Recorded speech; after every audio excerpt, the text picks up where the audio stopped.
Shalom, saudara-saudara semua. Shalom shalom semuanya.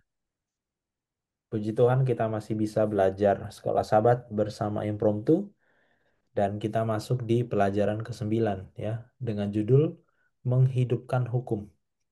Kita akan melihat hukum-hukum lainnya yang adalah masih erat kaitannya dengan 10 hukum yang baru saja kita bahas minggu yang lalu yang diberikan Tuhan kepada Musa dan untuk diberikan kepada bangsa Israel ya selanjutnya.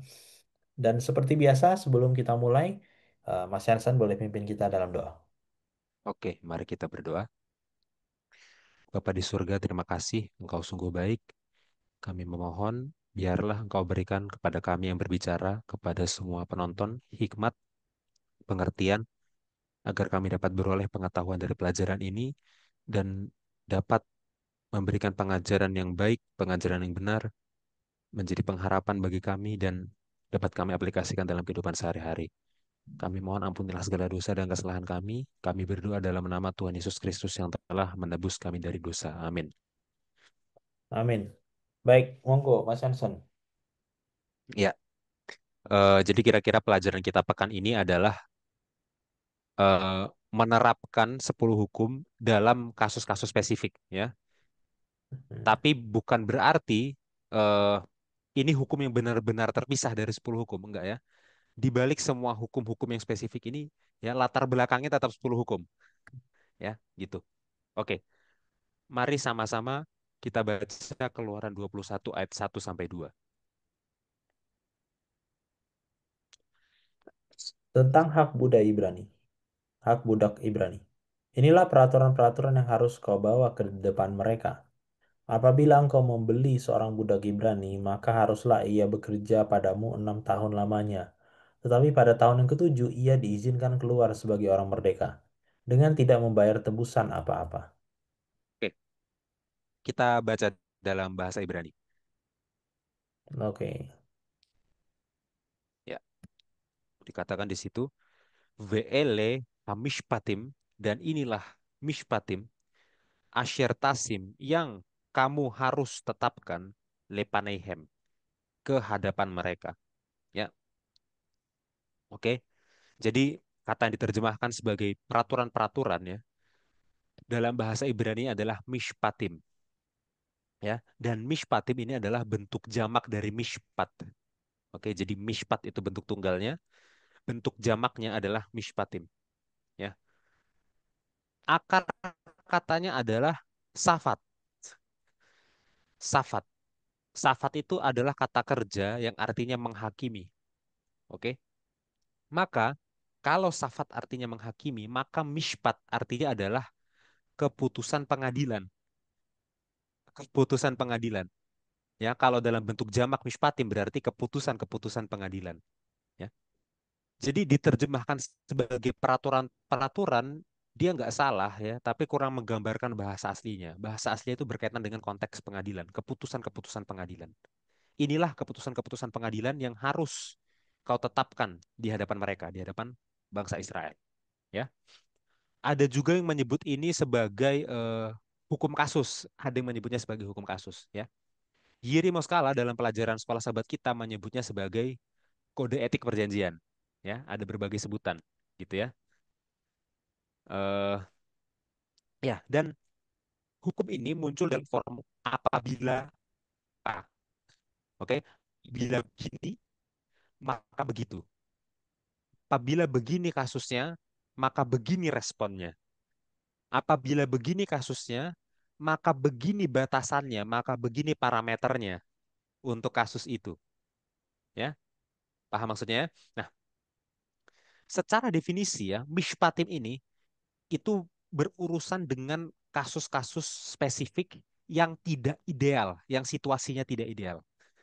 Ya, karena gini, terkadang ya orang-orang, terutama dari golongan ateis dan agnostik ya, mereka ini mengkritisi Alkitab, mereka bilang Alkitab itu mendukung perbudakan, gitu ya. Nah, hanya orang yang membaca Alkitab dengan tidak hati-hati, dengan dangkal, yang menyimpulkan kalau Alkitab mendukung perbudakan. Ya. Kalau orang membaca Alkitab dengan teliti, membaca Alkitab dengan mendalam, Ya, orang itu pasti akan sadar kalau Alkitab tidak mendukung perbudakan. Ya. Kenapa? Karena di sini yang dirujuk adalah situasi spesifik yang tidak ideal. Sekali lagi, situasi spesifik yang tidak ideal. Gitu ya. Ada beberapa contoh ya. Nanti ada yang berbicara tentang pembunuhan, ada yang berbicara tentang cedera fisik ya. Tapi sekarang kita bahas dulu tentang kasus pengabdian kerja ya untuk membayar utang. Oke. Itulah yang dibahas di ayat 1 sampai 2 ini ya. Eh, Kasus dalam situasi tidak ideal yang berkaitan dengan pengabdian atau kerja utang. Gitu ya. Ya. Nih, konteksnya itu begini. Kalau seseorang itu berutang, kemudian orang itu tidak bisa membayar utangnya, mereka bisa membayar utangnya dengan bekerja ke orang yang menghutangi itu, ya. Jadi dengan begitu mereka bisa membayar hutangnya dengan bekerja. Nah, hukum ini sebenarnya tujuannya untuk membatasi orang-orang yang paling kaya, orang-orang yang paling kuat ya. Orang-orang yang paling kaya itu adalah orang-orang yang punya tanah, orang-orang yang bisa memberi utang gitu kan, supaya mereka ini tidak mengeksploitasi kaum-kaum yang paling rentan, ya. Karena waktu ada seseorang berhutang ke orang yang kaya dalam masyarakat dan ternyata dia tidak bisa membayar, orang ini kan akan cenderung untuk dieksploitasi nantinya karena dia tidak bisa membayar. Nah, hukum ini membatasi itu, gitu ya. Sebelum kita membahas tentang isi hukumnya, ya, kita bahas dulu kenapa sih mishpatim ini harus dimulai tentang hukum pengabdian kerja, ya. Tadi saya sudah sebutkan bahwa ada hukum yang berkaitan tentang cedera fisik, ada hukum yang berkaitan dengan pembunuhan. Nah, kenapa nggak dimulai dengan hukum yang berkaitan dengan cedera fisik? Kenapa nggak dimulai dengan hukum yang berkaitan dengan pembunuhan? Kenapa justru dibukanya dengan hukum yang berkaitan dengan pengabdian kerja? Ya, kita harus lihat konteks sejarahnya. Mereka ini bangsa Israel baru keluar dari perbudakan di Mesir. Ya, mereka baru keluar dari hubungan eksploitatif dengan Firaun, dengan para mandornya Firaun. Ya, mereka baru dibebaskan sama Tuhan. Sebagai contoh saya kasih ilustrasi. Kalau ada orang yang punya masalah manajemen uang, apa hal pertama yang akan kita lakukan untuk menolong mereka? Ya, Bill Sam jauh lebih mengerti tentang manajemen uang. Apa Bill yang harus kita lakukan pertama kali untuk menolong orang yang punya masalah manajemen uang? Ya, mengajari tentang manajemen uang. Iya, terutama tentang pengeluaran mungkin ya, Iya, pengeluaran supaya pendapatan, cash terkontrol flow. ya. Heeh. Karena kan belum tentu orang itu bisa tiba-tiba meningkatkan penghasilannya gitu kan. Iya, paling nggak Tapi dia hal harus tahu pertama yang apa bisa yang dilakukan. diajarkan, Hmm. ya hal pertama yang diajarkan adalah caranya mengontrol Mengontrol pengeluaran, pengeluaran. Hmm. ya kan? Nah, begitu juga bagaimana cara kita mengajari orang yang baru keluar dari perbudakan. Ya, caranya adalah cara membatasi hubungan kerja supaya tidak sampai jadi eksploitasi. Hmm. Paham maksudnya ya? Israel itu baru keluar dari situasi perbudakan waktu mereka dieksploitasi. Maka hal pertama yang harus dilakukan adalah memastikan supaya hal tersebut tidak terjadi lagi. Ya. Memang bukan salah mereka mereka diperbudak di Mesir, ya. Tapi harus dipastikan kalau mereka tidak akan memperbudak yang lain, seperti waktu mereka diperbudak di Mesir. Itulah kenapa hukum tentang pengabdian kerja ini langsung ditaruh di paling atas. Lebih dahulu daripada hukum tentang cedera fisik, lebih dahulu daripada hukum tentang pembunuhan, gitu kan? Ya. Nah, oke, sekarang kita bahas hukumnya. Ya, ada beberapa batasan ya eh, yang dicakup dalam hukum tentang pengabdian kerja ini. Batasan yang pertama adalah pengabdian kerja ini sukarela dan tanpa paksaan. Ya, itu yang pertama harus kita ketahui. Ya. Kemudian yang kedua, setelah pengabdian kerja ini sukarela, yang kedua adalah pengabdian kerja ini bebas bunga. Si tuan, si orang yang memberi hutang ini tidak bisa terus membungakan bunga supaya si pelayan ini ya terjebak dalam siklus hanya membayar. Ya. Kalau utangnya itu bunganya terus berbunga ya, maka Nggak si bisa habis. si pelayan ini akan kerja terus untuk membayar bunganya, Iya. gitu ya. Itu yang kedua. Ya. Dan yang ketiga, pengabdian kerja ini sementara. Sementara artinya apa? Si tuan ini ya si orang yang menghutang ini tidak bisa mempekerjakan orang dan menahan orang itu selamanya. Nggak bisa. Ya. Kalaupun si pelayannya ini mau bekerja untuk waktu yang lebih lama, atau si pelayannya ini mau kerja secara permanen, itu pilihannya si pelayannya. Hmm. Oke, bukan paksaan si tuannya. Ya, seperti itu. Dan kalau kita perhatikan ya hukumnya, tujuan utama hukumnya ini adalah tentang kebebasan. Ya, jadi jangan jangan dipahami hukum ini sebagai mendukung perbudakan. Enggak. Tuhan enggak bilang, oh, aku punya ide bagus untuk kamu, wahai para orang kaya. Ayo kamu keluar dan cari budak sebanyak-banyaknya. Enggak, Tuhan enggak bilang gitu. Atau Tuhan enggak bilang, eh ya, kamu harus mengeksploitasi para budak. Tuhan enggak bilang gitu. Ya. Tuhan bukannya mendorong pengabdian kerja ini, Tuhan justru membatasinya. Dan perhatikan, hukumnya ini berpusat pada kapan orang itu bisa bebas. Hmm. Tujuan utamanya hukum ini adalah menjamin kapan orang itu bisa bebas. Hukum perbudakan mana yang justru menjamin kapan orang bisa bebas? Jadi jelas tujuan utamanya bukan mengekang si budaknya, tapi untuk membebaskan. Artinya apa? Sebanyak apapun utangmu, dengan hukum ini pasti bisa bebas. Ya, jadi ini sama sekali bukan dukungan terhadap perbudakan, tapi justru batasan terhadap perbudakan. Gitu ya. Ya, dan justru di sini kalau kita melihat hukumnya, ini justru apa ya? Agak mirip dengan undang-undang tenaga kerjaan di era modern gitu ya. Padahal ini di era kuno, tapi ini sudah sangat maju dibanding zamannya gitu ya. Oke, sampai di sini dulu. Silahkan tanggapannya, Bill.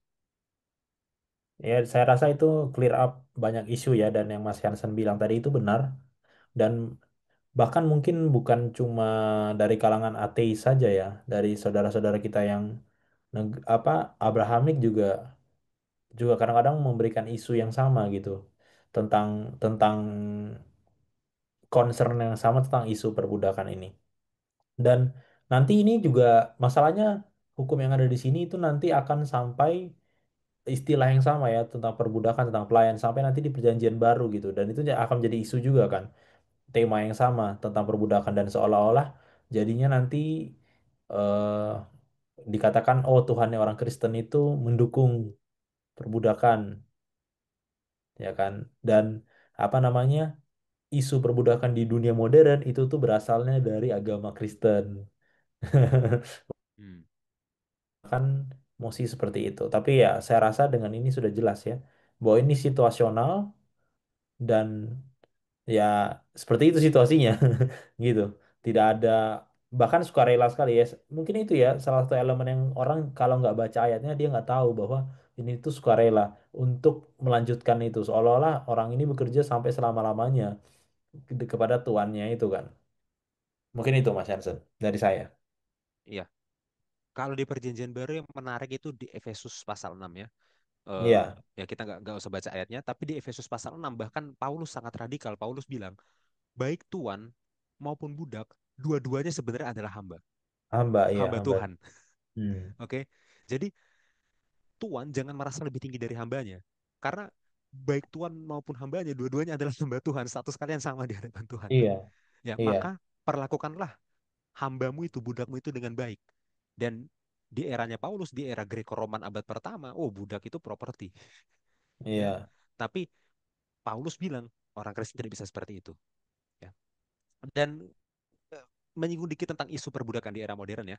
Memang betul, ada beberapa orang Kristen yang menyalahpahami Alkitab dan menggunakannya untuk mendukung perbudakan. Ya, iya, kita tahu ada beberapa orang kulit putih beberapa puluh tahun lalu yang menggunakan ayat Alkitab untuk membenarkan perbudakan ke orang-orang kulit hitam.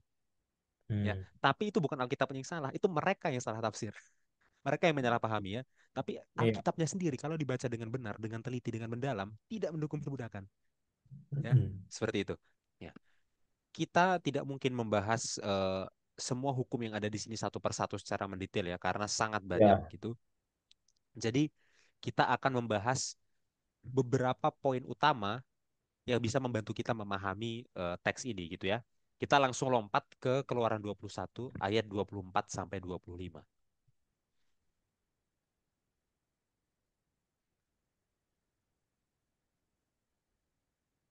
Oke. Mata ganti mata, gigi ganti gigi, tangan ganti tangan, kaki ganti kaki. Lecur ganti lecur, luka ganti luka, bengkak ganti bengkak. Ya, mata ganti mata, ya. Ayat yang sangat terkenal. Ini dikenal dengan lex talionis ya dalam bahasa Latin itu ya. Eh, Hmm, Orang-orang kadang-kadang berpikir bahwa ayat ini mendorong balas dendam, ya kan? hmm, Tapi sebenarnya ayat ini malah membatasi balas dendam, ya. Maksudnya apa? Ayat ini membatasi hukuman terhadap kerugian apapun yang terjadi. Hukuman tidak boleh lebih besar dari kerugiannya, ya. Contoh, kalau kita melukai mata seseorang, kita tidak boleh dapat hukuman mati, ya. Karena hukuman mati itu udah lebih dari kerugian yang disebabkan. Kalau kita melukai mata seseorang, maka hal terburuk yang bisa dihukumkan ke kita adalah mata kita yang dicongkel. Mata ganti mata, ya. Karena gini, manusia itu kan punya kecenderungan untuk balas dendam lebih besar dari kerugian yang dia dapat, gitu kan? Kamu berani senggol aku bunuh kamu, itu kan hmm, arogansi manusia kan? Hukum ini membatasi balas dendam. Dia dia merugikan kamu dalam hal ini. Kamu nggak boleh membalas ke dia lebih dari hal itu, oke? hmm, Ya, itu yang pertama, membatasi balas dendam. Ya, yang kedua, hukum ini juga mengekspresikan hukuman maksimal. Ya, maksudnya apa? Mata maksimal diganti mata itu maksudnya. Tapi bukan berarti harus diganti mata. Perhatikan kalimatnya. Kenapa saya bilang seperti itu? Karena dalam sejarah Israel, dalam sejarah Perjanjian Lama, ada sangat sedikit, bahkan hampir tidak ada bukti bahwa orang-orang mencongkel mata satu sama lain untuk melaksanakan hukuman ini. Ya, sepanjang sejarah Israel, sepanjang sejarah Perjanjian Lama, tidak ada, ya sangat sedikit, saya nggak bilang tidak ada, sangat sedikit bahkan hampir tidak ada bukti orang memotong tangan satu sama lain karena menuruti hukum ini. Artinya apa? Meskipun kalau orang melukai mata seseorang, dia boleh dicongkel matanya, ya, tapi itu hukuman paling beratnya. Kebanyakan orang tidak akan kasih hukuman paling berat, tapi justru malah kasih hukuman paling ringan, gitu ya. Memang tangan ganti tangan, artinya kalau kamu melukai tangan seseorang, tanganmu bisa dipotong. Tapi kebanyakan orang tidak kasih hukuman paling beratnya, tapi kasih yang lebih ringan, ya. Jadi ini bukan bicara tentang hukuman yang harus, tapi hukuman yang maksimal yang boleh dilakukan. Semaksimal apapun dendamu, semaksimal mungkin adalah sesuai dengan kerugian yang kamu dapat, tapi boleh kurang dari itu. Oke? Ya. Eh ya, saya rasa ini nggak terlalu rumit ya, jadi harusnya saudara bisa mengikuti. Oke. Nah, sekarang hukum ini diinterpretasikan ulang oleh Yesus di Perjanjian Baru, ya. Sekarang mari kita buka Matius 5 ayat 21 sampai 26.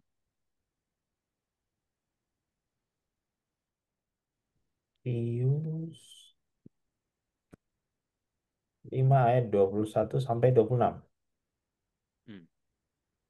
Matius. Khotbah di atas bukit.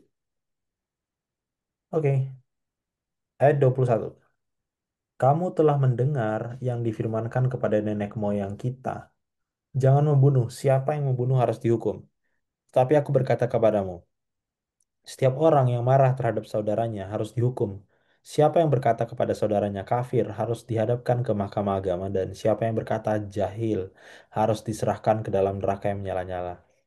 Sebab itu, jika engkau mempersembahkan persembahanmu di atas mezbah, dan engkau teringat akan sesuatu yang ada dalam hati saudaramu terhadap engkau, tinggalkanlah persembahanmu di mezbah, di depan mezbah itu, dan pergilah berdamai dahulu dengan saudaramu, lalu kembali untuk mempersembahkan persembahanmu itu.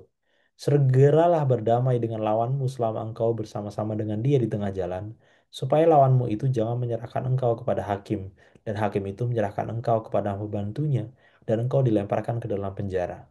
Aku berkata kepadamu, sesungguhnya engkau tidak akan keluar dari sana sebelum engkau membayar hutangmu sampai lunas. Ya, oke. Konteksnya kira-kira gini. Dalam Matius 5 ayat 21 sampai 48, di situ Yesus memberikan 6 poin ajaran, ya.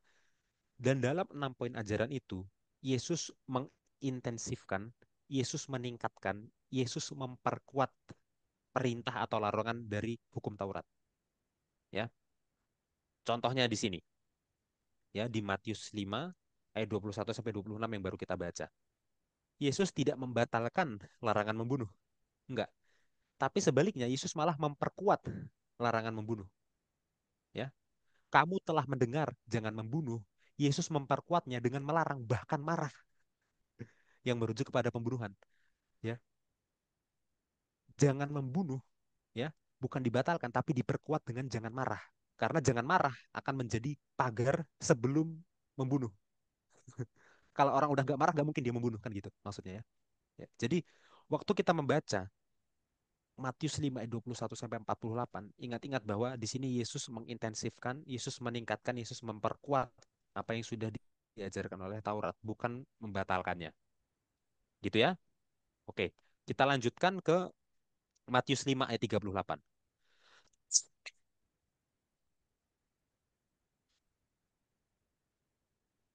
Matius 5 ayat 38. 38.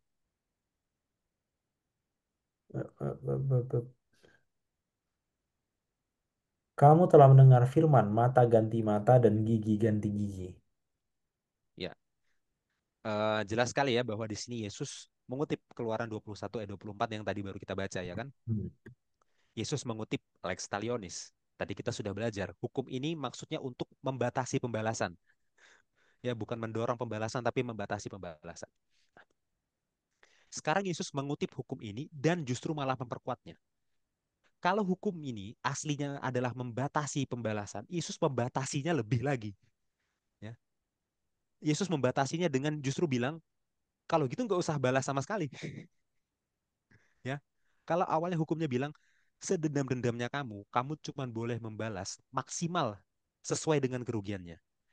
Yesus memperkuatnya dengan bilang, bikin lebih lagi, nggak dibalas sama sekali. Oke, ya, bukan dibatalkan ini, bukan dibatalkan tapi diperkuat. Begitu konsepnya. Oke, lanjut. Ayat 39 sampai 42.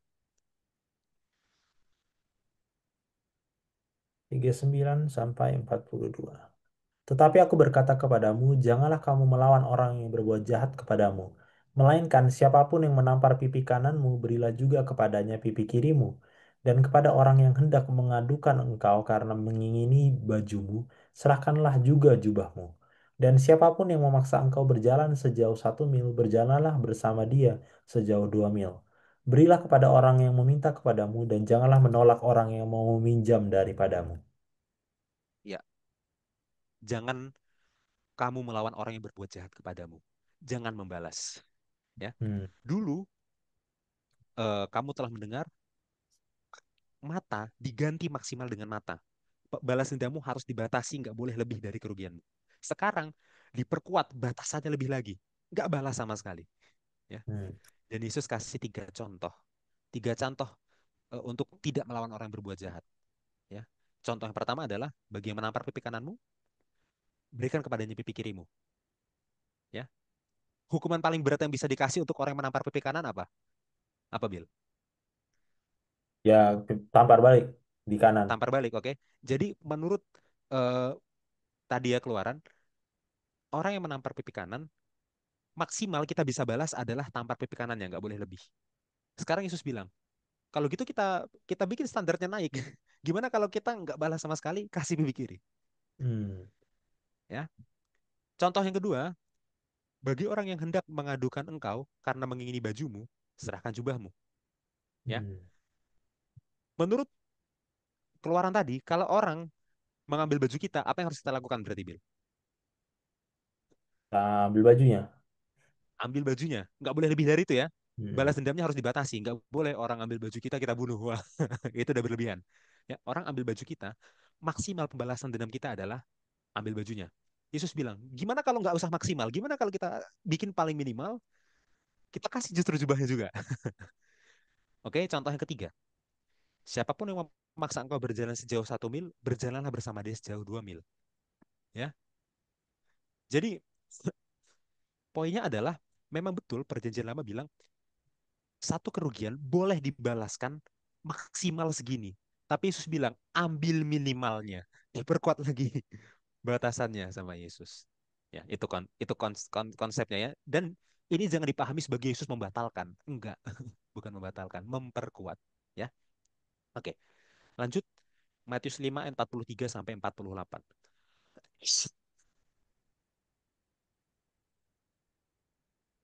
Matius Matius 5 ayat 43 sampai 48. sampai 48. Kamu telah mendengar firman, kasihilah sesama manusia dan bencilah musuhmu. Tetapi aku berkata kepadamu, kasihilah musuhmu dan berdoalah bagi mereka yang menganiaya kamu.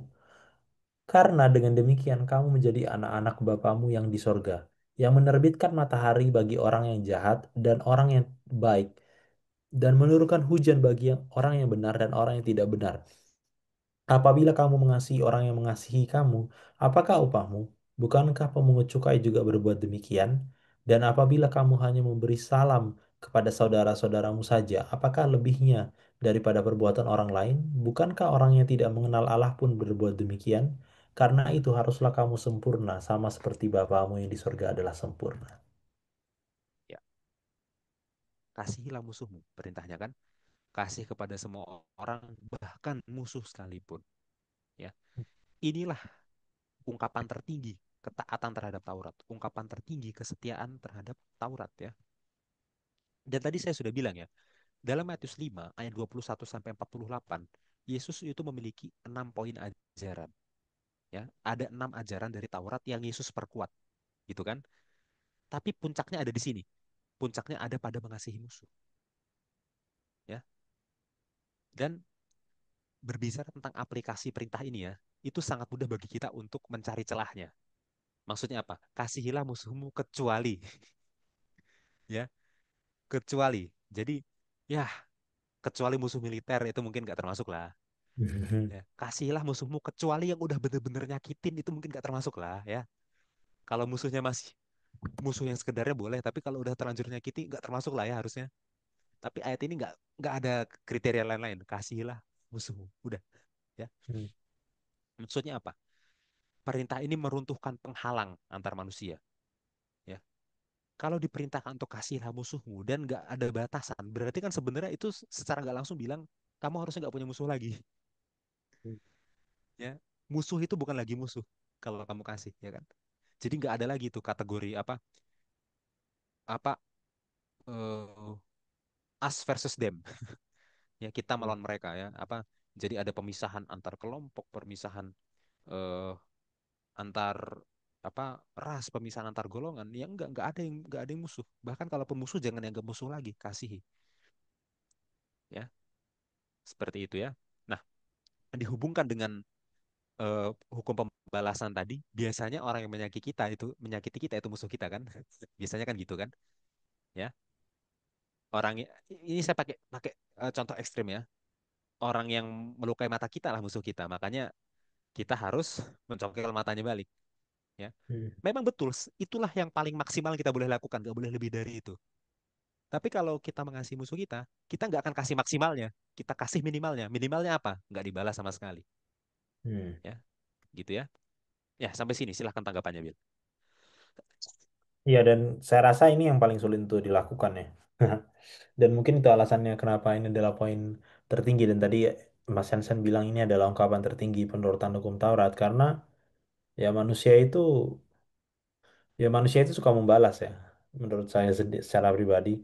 Dan apa namanya, eh, nggak imbang rasanya dalam hati kalau dia tidak merasakan apa yang kita rasakan. Mungkin seperti itu ya. Dan itu motivasi kadang-kadang motivasi itu dibalut dengan dengan tema keadilan gitu ya, yang saya rasa nanti kita akan bahas. Tapi maksudnya ini, eh, hukum ini bertujuan sebenarnya, kalau menurut saya pribadi sebenarnya adalah untuk mengatur emosi lebih tepatnya. Kalau menurut saya, jadi sebenarnya hukum ini bukan hanya melindungi si yang apa tadi, yang sudah bersalah saja, tapi sebenarnya dia melindungi orang yang hendak membalas gitu ya. Karena kan sebenarnya ini malah menjaga hati orang si yang mau melakukannya itu kan. Jadi dia nggak cepat marah, dia jadi lebih sabar, dia lebih kasih. Dan kalau misalnya semua orang idealnya melakukan ini, ya maka nggak ada lagi yang mau balas dan bahkan orang nggak ada lagi mencongkel mata at the first place gitu kan, karena benci atau karena marah atau karena apa gitu. Ini di luar kasus tanpa sengaja ya. Kalau tanpa sengaja ya itu beda lah. Tapi maksudnya untuk dia mencongkel mata at the first place di titik awalnya itu pasti kan ada alasannya kan. Yang kemungkinan besar adalah marah atau Mhm. kesal atau apa atau ada niat jahat atau mau mencuri atau apapun itulah. Nah, jadi kalau ada hukum ini kan berarti kan sebenarnya kita diajarkan untuk mengasihi musuh, mengasihi orang yang kalaupun kita mau mencongkel matanya duluan, kita jadi gak jadi mencongkel matanya karena kita udah mengasihi dia gitu kan. Jadi dia melampaui. Makanya saya setuju ya bahwa perintah puncaknya itu udah kasihlah musuhmu. Jadi kalau kita udah mulai kesal sama orang, sebelum kita melakukan sesuatu kepada orang itu dan sebelum orang itu membalas gitu ya, itu nggak akan terjadi kalau saling mengasihi. Mungkin itu sih dari saya. Iya, ya. Tapi meskipun kita diperintahkan untuk memberikan pembalasan seminimal mungkin yang adalah tidak membalas, Hmm. pembalasan akhir akan tetap ada. Iya Ya, benar. setiap orang akan tetap menanggung konsekuensi atas perbuatannya, meskipun bukan kita yang membalas. Ya, dan di sini kita sudah tidak masuk ke eksegesis kitab keluaran, kita sudah masuk ke studi topikal tentang pembalasannya. Kita akan lihat beberapa ayat tentang pembalasan. Oke, jadi kita sedikit jalan-jalan, kita nggak di kitab keluaran lagi. Tolong dibukakan, Bill, Ulangan 32 ayat 35.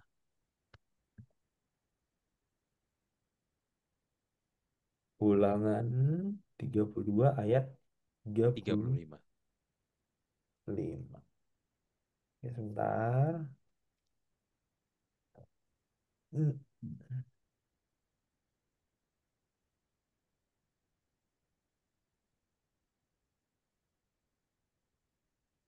Hakulah, hakulah dendam dan pembalasan. Pada waktu kaki mereka goyang, sebab hari bencana bagi mereka telah dekat, akan segera datang apa yang telah disediakan bagi mereka. Ya, saya rasa ayatnya jelas sekali ya. Hakulah dendam dan pembalasan. Hanya hak Tuhanlah dendam dan pembalasan. Oke? Tapi ada sedikit isu yang harus kita perhatikan di terjemahannya. Ya, tolong dibukakan, Bill. Bahasa Ibrani-nya, Oke, Deuteronomi.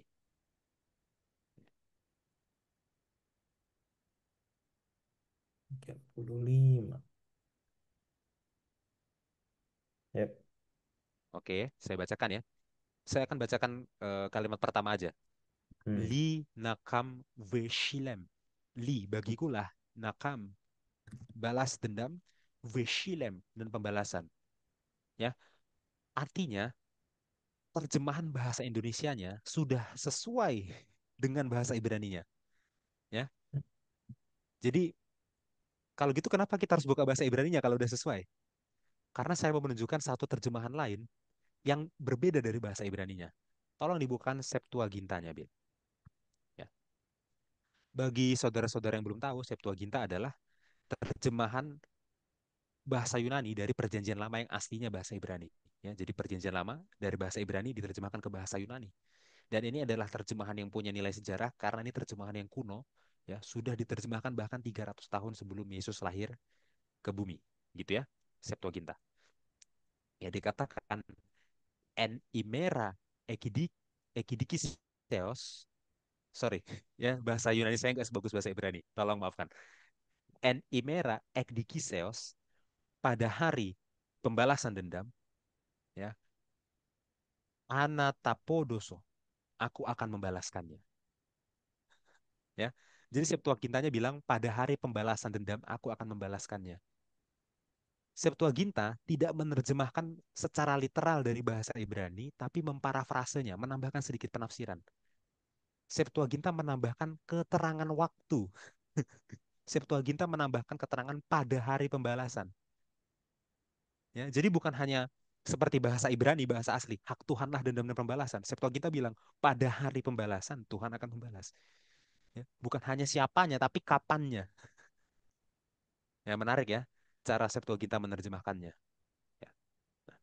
Dan mungkin ini menambahkan wawasan kepada kita. Artinya orang Yahudi pada era itu memahami ayat ini bukan hanya masalah siapanya, siapanya jelas Tuhan, tapi memahami juga masalah kapannya, kapannya itu nanti pada hari pembalasan.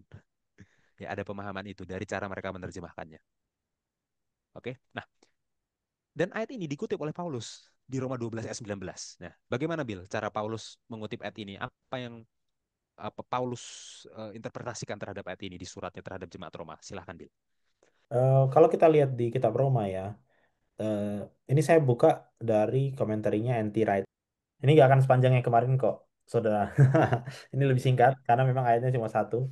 Tapi saya akan mulai dari ayat 14 ya, karena ayat di Roma 14, dia itu dari Roma 12 ayat 14 sampai 21. Dan itu satu tema. Jadi ada baiknya kita membahas tema itu supaya kita dapat puncaknya nanti di ayat 20, 21, 19, itulah di mana ayat itu dikutip gitu ya.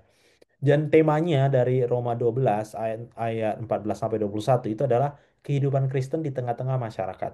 Kenapa ini berbeda? Kalau saudara nanti baca Roma, kita nggak ada waktu, tapi kalau saudara baca Roma 12 itu seolah-olah Paulus berpindah dari ma- cara orang Kristen hidup sesama jemaat, sesama orang percaya, dengan ketika orang Kristen itu harus berhadapan dengan masyarakat luas yang beda agama, beda budaya gitu ya. Jadi ada transisinya dan kita masuk ke transisi ketika kita berhadapan dengan masyarakat luas gitu ya. Apakah imannya sama, imannya berbeda, rasnya sama, rasnya beda.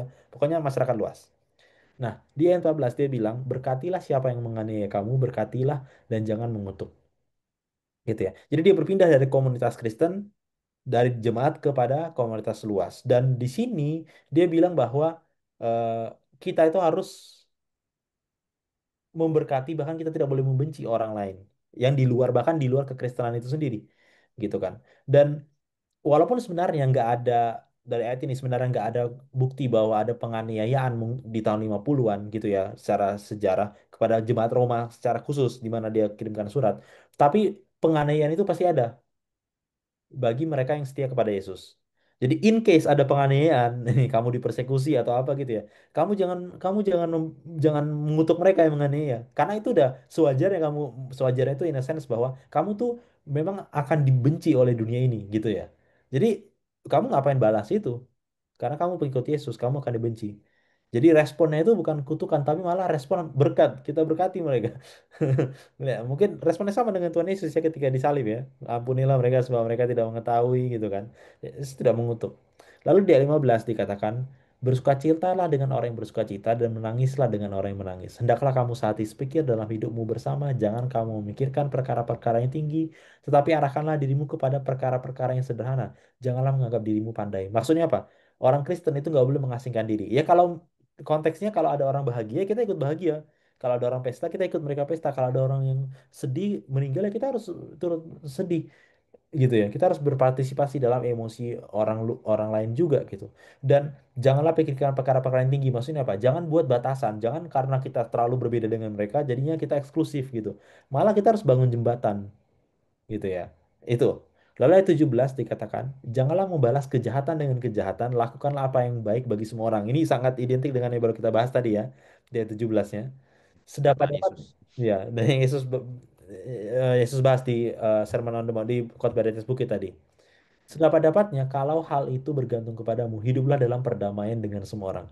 Jadi Paulus bilang, memang nanti mungkin ada persekusi, memang mungkin ada orang yang gak senang sama kamu. Tapi jangan balas dengan kejahatan. Sama ya tadi, jangan kutuk, kutuk jangan dibalas dengan berkat. Kutuk jangan dibalas, apa penganiayaan jangan dibalas dengan kutuk, tapi balaslah dengan berkat.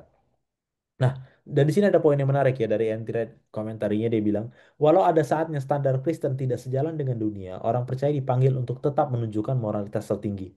Jadi ya itu panggilannya, moralitas tertinggi adalah yang tadi, yang paling minimal, itu jangan balas.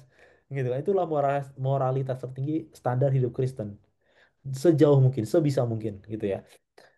Lalu ayat 19, saudara-saudaraku yang kekasih, janganlah kamu sendiri menuntut pembalasan. Nah, disinilah ayat yang mengutip ulangan tadi ya. Tetapi berilah tempat kepada murka Allah. Sebab ada tertulis, pembalasan itu adalah hakku. Akulah yang menuntut pembalasan.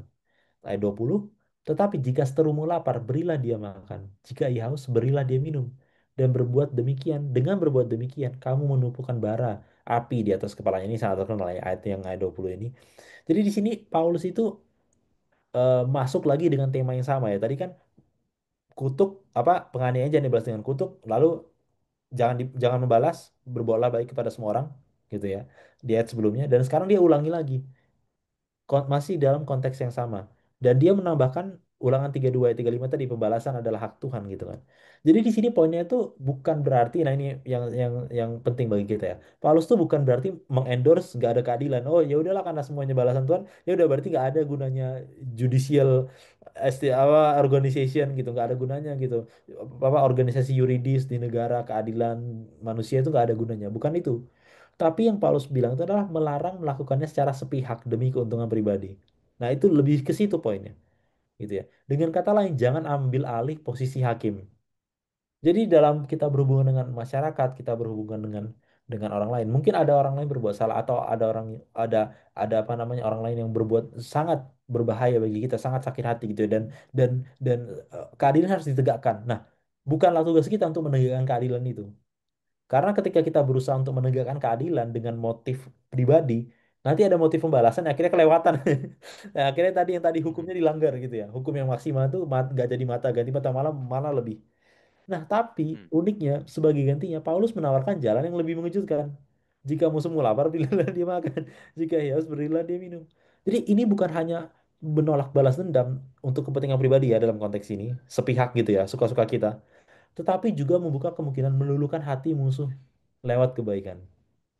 Ya dengan tema, dengan term, sorry, bara api di atas kepalanya gitu kan. Jadi kan dia udah panas taruh bara gitu kan. Jadi akhirnya dia luluh karena kebaikan kita.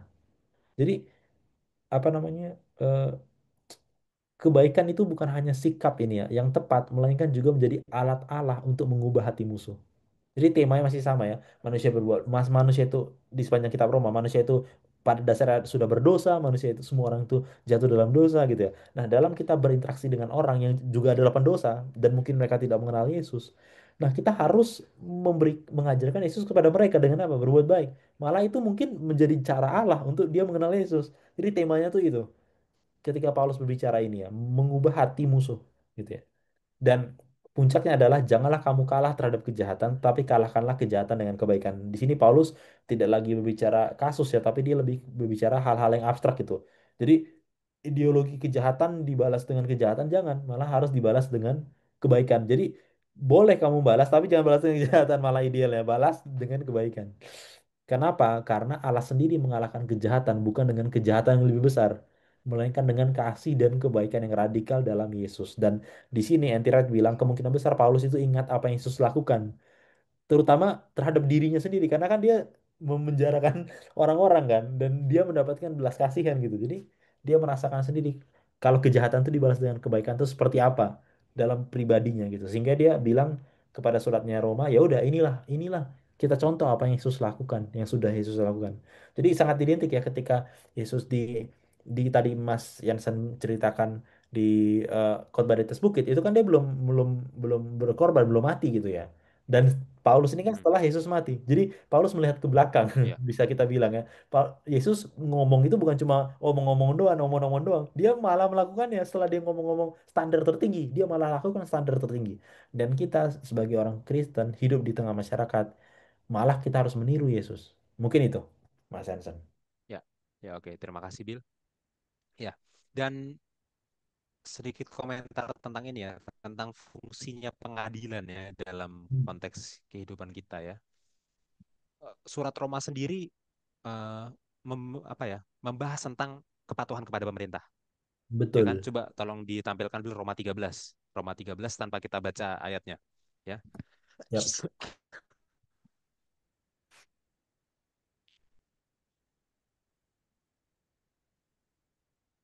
Ya, di Ini. Roma 13 itu dibahas kepatuhan terhadap pemerintah. Artinya apa? Selagi pemerintah sesuai dengan kehendak Tuhan, harus dituruti. Iya. Harus. Kalau pemerintahnya sudah tidak sesuai dengan kehendak Tuhan, baru tidak dituruti. Termasuk lembaga kehakiman dari pemerintah. Ya. Hmm. Nah, lalu hubungannya apa tentang keadilan? Kita kembali lagi ke Roma 12-nya, Bil. Yang adalah pasal Hmm. sebelumnya. Jadi ini berurutan loh. Iya, iya. Berurutan. Nah, di Roma 12, di ayat berapa tadi ya? Oke, ayat 18. Ayat 18. 18. Ya, 18. Nah, sedapat-dapatnya kalau hal itu bergantung padamu, hiduplah berdamaian dengan semua orang. Maksudnya apa? Kalau tergantung pada kamu, kalau Iya. keputusannya ada di kamu secara pribadi, jangan balas. Oke? Hmm. Tapi kalau keputusannya nggak bergantung pada kamu, contoh bergantung pada pemerintah, bergantung pada lembaga kehakiman pemerintah, ya, ya bisa aja dia dapat ganjarannya sesuai dengan undang-undang Ganjaran. yang berlaku. Ya, jadi ini bicara tentang jangan melakukan balas dendam pribadi, ya, tapi bukan berarti lembaga kehakiman pemerintah yang menegakkan keadilan harus Gak ada diruntuhkan. gunanya. Itu tidak sesuai dengan pasal selanjutnya justru di pasal Iya. 13 ya. Kalau bergantung ke kita, jangan membalas. Tapi seandainya ada kejahatan yang dia lakukan melanggar ketentuan pemerintah, itu udah nggak bergantung ke kita lagi. Itu udah bergantung ke lembaga kehakiman. Ya biarkanlah keadilannya berjalan sesuai dengan undang-undang yang berlaku. Itu pertama tentang lembaga keadilan. Nah, yang kedua tentang kutipan Paulus yang dari ulangan tadi. Ya, Mm. kita tadi sudah bahas lah. Di ulangan itu ada perbedaan dalam terjemahan Septuaginta. Septuaginta menambahkan pada hari pembalasan. Artinya kita tahu memang pembalasan hanya milik Tuhan, tapi Septuaginta bilang ada event spesifik yang terjadi, yaitu pada hari pembalasan. Ya. Surat Roma juga sebenarnya mengkonfirmasi itu. Ya, coba Mm. kita buka Roma 2 ayat 5. Dua ya. Ya, tolong dibacakan, Bil. Tetapi oleh kekerasan hatimu yang tidak mau bertobat, engkau menimbun murka atas dirimu sendiri. Pada hari waktu mana murka dan hukuman Allah yang adil akan dinyatakan. Iya, jadi waktu kita kembali ke perintah untuk jangan membalas dendam, ya kita mungkin akan berpikir, nggak adil dong kalau dia bikin jahat tapi dia nggak dapat ganjarannya.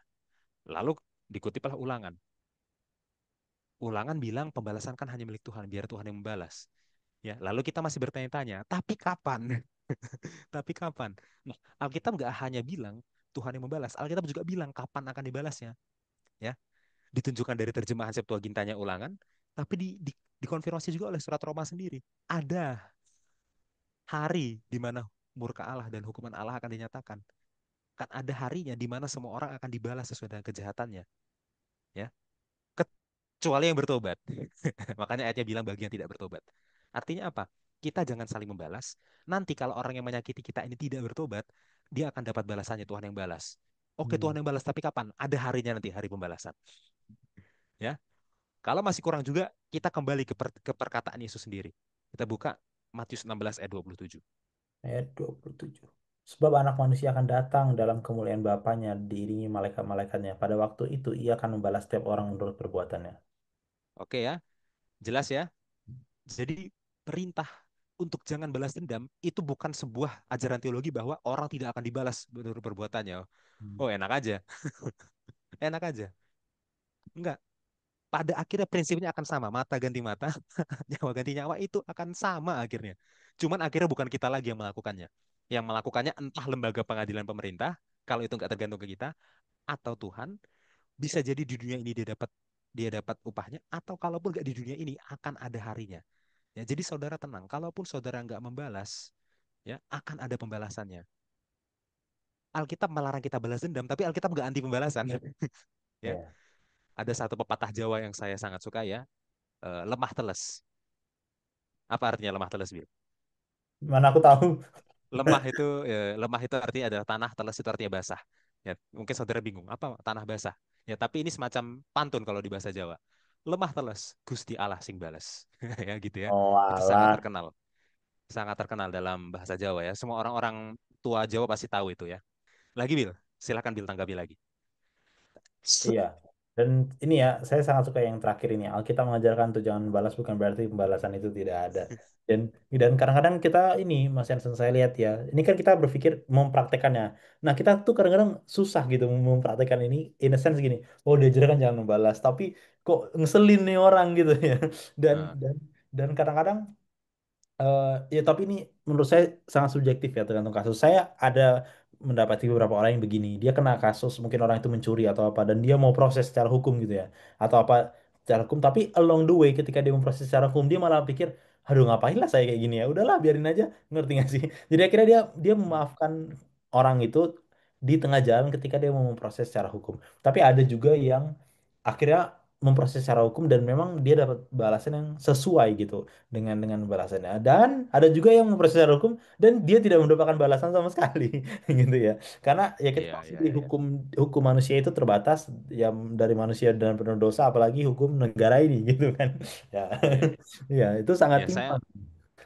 Saya bukan orang yang mengerti hukum ya, tapi setahu saya ada beberapa jenis kejahatan yang akan dibatalkan pemrosesannya kalau perkaranya dicabut, Dicabut ya, benar. ya kan? Ya, Benar. tapi ada beberapa jenis kejahatan lain, mau perkaranya dicabut atau enggak, Iya, pengadilan akan tetap tetap, proses. tetap Ya, proses. kayaknya ada itu ya, ada Iya, itu. benar. Nah, tapi sekali lagi ya, pengadilan negara, ya, saya nggak bicara di Indonesia ya, mungkin di Konoha di film Naruto sana ya. Pengadilan negara itu tentu ada keterbatasannya gitu ya. Tentu saja hukum bisa dibeli, hakimnya bisa dibeli gitu ya. Mungkin dia Iya, akan tajam tajam ke bawah tumpul ke atas ya, kita nggak tahu ya. Tapi maksudnya iya, gini, kalau itu masih bisa diatur, masih bisa tergantung pada pribadi kita, usahakan dimaafkan. iya, Ya, kalau masih bisa dicabut, cabutlah. Tapi kalau hukumnya sudah bilang pribadi kita udah nggak punya andil, biar ini sepenuhnya urusan pengadilan. Ya udah kita nggak bisa apa-apa ya, biarkanlah pengadilan bekerja. Kalau tergantung iya, pada kita, jangan balas dendam. Tapi kalau udah nggak tergantung ke kita lagi, udah tergantung ke pihak A, pihak B yang rumit, ya biarkan aja berjalan ke orang iya, udah nggak tergantung ke kita. Itu ya, prinsipnya iya. itu. Yang tak menambahkan itu ya, kalau setelah kita proses, sorry Mas Hasan, aku nambahin ini tadi ya. Kalau misalnya kita proses pemerintah dan mengecewakan, inilah yang ultimate, pembalasan akan ada pasti nanti. Jadi harus ada iman. Jadi memang benar ya, ini rumit, setiap kasus berbeda-beda, tapi prinsipnya tuh sama sebenarnya. Prinsipnya sama dan tidak berubah. Mhm. Dan tidak berubah. Dan saya suka sekali ya dengan frase yang tadi, menaruh bara di atas kepala musuh. Sebenarnya ketika kita memaafkan, kita menaruh bara di atas kepala kita sendiri loh sebenarnya. Maksudnya apa? Kita tuh Iya, jadinya apa tuh? Kita yang mau udah marah, tapi kita belajar untuk menekan kemarahan kita gitu kan. Malah kita yang berdamai dengan diri kita sendiri. Ya saya banyak pengalaman untuk memaafkan orang, dan saya rasa saudara juga, dan saya juga banyak pengalaman untuk tidak bisa memaafkan orang, dan sangat sulit gitu untuk memaafkan orang, untuk berhenti membenci orang gitu. Tapi ketika kita selesai membenci, kita jadi mikir, ya ngapain ya gue dari kemarin kayak gini ya, kayak buang-buang waktu banget, buang-buang energi, Mhm. buang-buang ini. Ya saya rasa ini hukum yang sangat praktikal, yang sangat baik bagi kita, apalagi di era sekarang ini kayaknya banyak banget kasus, ini mengkasuskan itu, ini mengkasuskan sana. Gitu. Kayak nggak ada Iya, habis-habisnya kasus. Mungkin iya. itu. Mungkin sedikit refleksi lagi, Bil ya. Ya, apa tuh? Bagaimana setelah kita bicara jadi apa ke arah topik pembahasan ini, kita kembali lagi ke Iya. eksegesisnya Keluaran 21 tadi. Kita Hmm, hmm, kembali hmm, lagi ke situ, ya. hmm. Keluaran 21 ayat berapa tadi? 24 ya, 24. Yap. ya tentang apa Lex Talionis itu ya. Apakah ada yang dibatalkan dari sini? Udah nggak ada. Sebenarnya nggak ada kan? Nggak ada. Prinsipnya masih sama. Prinsipnya sebenarnya sama. Gitu. Iya. Jadi kebanyakan orang membaca Alkitabnya kurang teliti, kurang dalam gitu ya. Begitu baca Iya. tadi Matius 5, begitu baca tadi Roma 12, udah batal. Yang di Iya. apa? Yang di Keluaran 21, padahal enggak dibatalkan. Cuman agennya aja yang berusaha untuk ditekankan, agennya itu serahkanlah agennya ke pemerintah aja, serahkanlah agennya nanti ujung-ujungnya ke Tuhan aja, jangan kamu lagi. Tapi prinsip mata ganti matanya tetap aja. Ya. Benar. Jadi Benar. nggak ada yang dibatalkan dari sini ya, saudara ya. Benar. Setuju. Ya, itu. Oke, kita sudah banyak pergi dari kitab Keluaran, kita kembali ke kitab Keluaran ya. Kita Iya. lanjutkan. Dan mungkin kita nggak akan, lagi-lagi kita nggak akan bahas semuanya dengan detail karena keterbatasan waktu ya. Ya.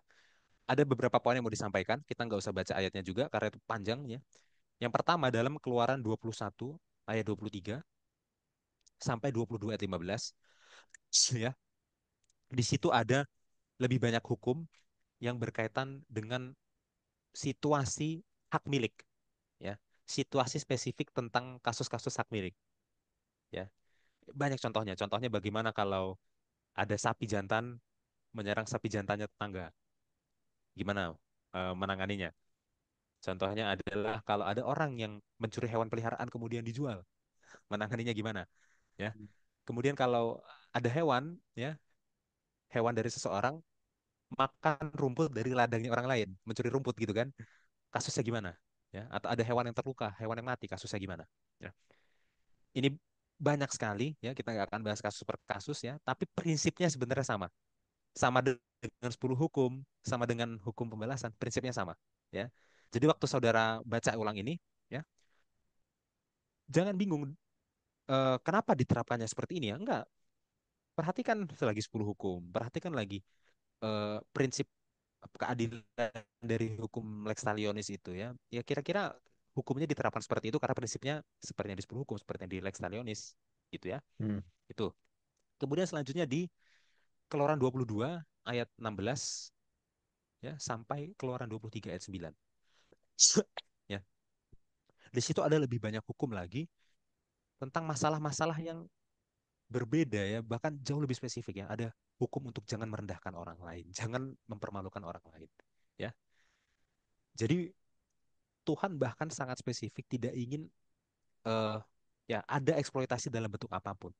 Jangan sampai ada seseorang yang mengeksploitasi orang lain dengan cara mempermalukan orang lain. Oh, itu nggak boleh. Ya, Tuhan benar-benar menjaga supaya masyarakat ini tetap aman. Ya, supaya masyarakat ini tetap apa adil. Ya, supaya hubungan antara masyarakat ini baik. Ya. Jadi kalau nggak ada masyarakat yang saling mempermalukan satu sama lain kan hubungannya itu kan tetap akur gitu kan. Ya, Iya. spesifik sekali, spesifik sekali. Ya, tapi lagi-lagi prinsipnya sama. Prinsipnya sebenarnya itu adalah perpanjangan dari 10 hukum, perpanjangan dari hukum pembalasan dalam situasi yang spesifik, Hmm. gitu ya. Oke. Nah, kemudian selanjutnya Keluaran 23 ayat 10 sampai 19. Nah, ini baru agak berbeda karena ini berkaitan dengan hari raya, ya. Ini berkaitan dengan hari raya. Tapi apakah ini masih merupakan perpanjangan dari 10 hukum? Ya, iya jelas. Iya jelas. Di 10 hukum ada perintah sabat, ya. Dan di sini ada perpanjangan apa spesifik tentang sabat, gitu ya. Di sini sabat itu diatur dengan lebih spesifik ya. Dan itu sangat penting ya karena sabat itu adalah peringatan terhadap penciptaan. Sabat itu peringatan terhadap penebusan, ya. Di situ. Nah, selain sabat dijelaskan juga di situ ada 3 hari raya utama bagi orang Israel, ya. 3 hari raya utama. Saya akan sebutkan dalam bahasa Ibraninya supaya saudara familiar ya. Yang pertama adalah hari raya Pesah, hari raya Pasah, hari raya Paskah ya. Eh, dan hari raya Paskah ini jadi satu paket dengan hari raya roti tidak beragi. Ya, ini terjadi di di pertengahan Maret sampai pertengahan April. Ya, itu yang pertama. Yang kedua adalah hari raya Shavuot. Shavuot itu berasal dari kata Shavua. Shavua itu berasal dari kata Sheva. Ini saudara ikuti. Kata Sheva artinya adalah 7. Kata Sheva artinya 7. Kata Shavua artinya adalah 7 hari atau 1 pekan. Maka kata Shavuot artinya adalah pekan-pekan. Ya, spesifiknya adalah 7 pekan. Ya, hari raya 7 pekan. Nah, 7 pekan itu kalau kita hitung jumlah harinya ada berapa? 7 kali 7. Ada 49. Ya. Jadi, hari raya Shavuot adalah hari raya yang dilakukan setelah 49 hari Paskah. Setelah 49 hari, di hari ke-50-nya, itulah hari raya Shavuot. Ya. Yang dirayakan apa? Yang dirayakan adalah panen. Yang dirayakan adalah panen. Gitu ya. Dan hari raya ini juga punya istilah bahasa Yunaninya. Bahasa Yunaninya adalah Pentakosta ya. Perhatikan kata penta itu ya dalam bahasa Yunani artinya kan 5 ya. Pentakosta 50 gitu kan. Seperti itu ya. Kemudian hari raya yang ketiga adalah hari raya Sukot. Ya, Sukot itu berasal dari kata sukah. Sukah itu artinya adalah pondok. Pondok daun. Maka Sukot itu jamaknya. Pondok-pondok daun. Ya. Dan hari raya ini dirayakan kira-kira ya pertengahan September sampai akhir Oktober. Ya. Ya. Tolong dispesifikkan, Bil, 49 hari setelah Paskah pada hari ke-50-nya gitu. Ke-50-nya. Ya. Detail dari 3 hari raya ini sebenarnya akan lebih banyak ditemukan di kitab Imamat, Bilangan, dan Ulangan. Detailnya ya. Ya, terutama Imamat lah. Terutama Imamat ya. Jadi kita nggak akan membahas detail tentang eh, bagaimana cara merayakannya. Apalagi dengan bagaimana penggenapan dari perayaan ini perjanjian baru. Wah, itu topik lain lagi. Gitu ya. Panjang nanti. Panjang lagi. Tapi kira-kira saudara tahu, oh ini 3 hari raya utamanya ya yang ada di eh, Keluaran 23 gitu ya. Hmm. Ya, bahkan yang di Imamat pun kita nggak bahas detail-detailnya. Oke, sampai sini Bil. Silahkan tanggapannya. Ya, dan ini panjang ya saudara. Sebenarnya kita nggak ada waktu untuk membahas ini. Dan di sekolah sama kita juga nggak dibahas semuanya satu persatu ya. Jadi, Hmm. jadi ya.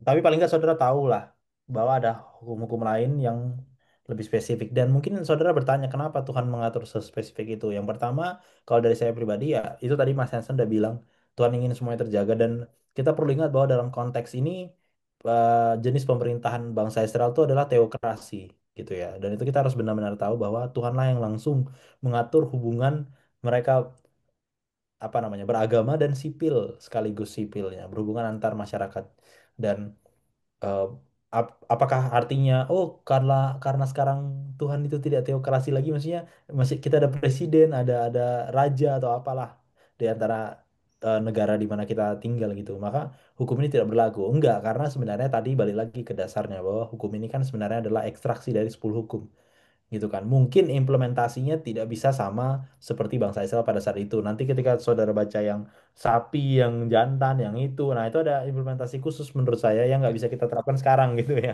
Karena Ya, sistem pertanyaan singkat, peradilan, Bill. nah, Pertanyaan singkat. Dari hukum tentang hak milik tadi ya, yang berkaitan dengan sapi dan lain-lain itu, apa latar belakangnya di 10 hukum? oh maksudnya hukum mana? Hukum yang mana? 10 hukum ya. Hmm. Bentar. Mungkin yang ke 10, ke 9, ke 9, ke 10. 9, jangan bersaksi dusta. Oh 9. Oh bisa jadi sih jangan bersaksi dusta kepada sesamamu bisa jadi loh. Kalau Ya. mereka saling menuduh, Oh ya, ya, ya. Tentu saja implikasinya bisa ke sana ya. Tapi prinsip eh, prinsip prinsip dasarnya tentu di hukum jangan mencuri dan jangan mengingini. jangan mencuri. Oh ya, oke. Ya, karena hak milik. Iya. Jangan mencuri dan jangan mengingini gitu ya. Nah, maksudnya gini. Kalaupun detail spesifik per kasusnya tidak sama dengan yang di keluaran, ya, di Mm-mm. keluaran apa Sapi apa pasal gitu. 21 sampai 22 ini, detail Nah, spesifiknya nggak sama, hukum moralnya kan sama, tetap jangan mencuri, betul. ya. Jadi, apakah hukum yang di keluaran 21 sampai 22 ini tidak berlaku lagi? Ya, penerapan spesifiknya nggak berlaku lagi. Tapi Iya, latar belakang moralnya jangan mencuri kan masih berlaku, masih berlaku. ya. Maksudnya apa? Jangan mencurinya masih berlaku, tapi hukuman bagi pencuri sapinya sudah disesuaikan dengan undang-undang negara kita, Iya, gitu ya. Nah, betul. kalau bagi orang Israel kuno, jangan mencurinya berlaku, tapi per kasus spesifiknya pakai undang-undang teokrasinya mereka, Benar. gitu ya. Jadi sebenarnya semua hukum sipil itu ya masih berlaku prinsipnya, Benar, setuju. gitu ya. Jadi jangan, wah, keluaran 21 sampai 22 tidak berlaku. Lihat itu, semua hukum yang spesifik itu latar belakangnya di 10 hukum. Ya, jadi Iya. prinsipnya berlaku. Emang kalau sekarang saudara curi sapi nggak ditangkap polisi, Ya, ya ya? digebukin warga dulu mungkin. Nah, itu yang nggak boleh. Itu yang nggak boleh. Kita udah bahas tadi, ya. Iya. Jangan membalas secara pribadi, tapi biarlah lembaga hukum dan ujungnya Tuhan yang membalas. Jangan membalas secara pribadi. Oke, kalau ada warga yang ngegebukin, wah itu semoga orang Kristen nggak terlibat di situ. Itu udah nggak Iya. sesuai itu. Ya, Kadang-kadang bahkan ada istilahnya kita selesaikan di tempat gitu kan. ya itu udah nggak sesuai. Tapi tetap ada hukumnya kan di negara ini kan kalau saudara Iya. curi sapi kan. Nggak sama dengan hukum spesifiknya orang Israel, tapi sama dengan hukum 10 hukumnya jangan mencuri. Sama. Iya, Ya, di balik setiap hukum spesifik sipil selalu ada hukum moral yang melatar belakangi dan itu pasti berlaku. betul. Ya. Oke, ada Betul. lagi, Will? Nggak cukup. Oke ya. Lanjutkan. Ya, kali ini kita baca karena ini sangat penting ya. Keluaran 23 ayat 20 sampai 33.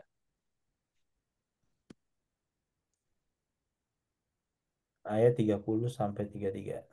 20 sampai 33. Oh, Ya. 23. Bentar.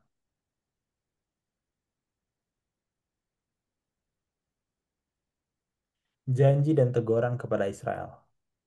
Sesungguhnya aku mengutus seorang malaikat berjalan di depanmu untuk melindungi engkau di jalan dan untuk membawa engkau ke tempat yang telah kusediakan. Jagalah dirimu di hadapannya dan dengarkanlah perkataannya. Janganlah engkau mendurhaka kepadanya, sebab pelanggaranmu tidak akan diampuninya, sebab namaku ada di dalam dia.